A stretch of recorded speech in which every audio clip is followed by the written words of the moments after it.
Mhm. So yung Omi Wagyu, siguro familiar ka na kung... Yeah, yeah. Oh, yes po. Mhm. Ang Omi Wagyu po kasi, ito yung pinaka-oldest talaga na Wagyu. So sinuserve siya sa Imperial. So the rest po, nag-branding na lang din po si Kobe, tsaka si Matsusaka. Ito yung pinaka-oldest Wagyu At po ito talaga. ang bestseller nyo, Ma'am Yes Sugar, po. ito mga ito. Bestseller. Pakita po natin, ano po ito ngayong nakasalang pong ito? This one so is premium siya. Expensive part siya ng Wagyu. Ito po yung Wagyu sirloin. Mhm. Wagyu steak loin po. Okay. Mm. Tapos ito pong nandito ngayon, iba-ibang kulay. Ipaliwanag po natin, ano po ito, Ma'am Sugar?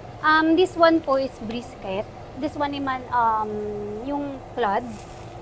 For this one naman, ito kasi tinatawag namin na premium yung Moriawa Sir. Kasi may kasama siya ng, may mga Wagyu siya. Mixed with harami, yun po yung skirt.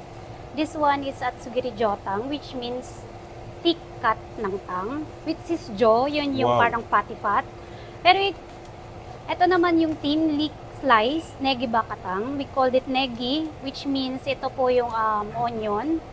Bakatang, ito this one, this is the tang.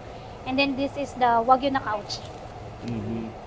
Okay, so ito talaga yung talagang binabalik-balikan itong mga parokyano nyo po dito. Ano po? Yes po. Ilang taon na ba itong hero? We started po last 2020. Oh,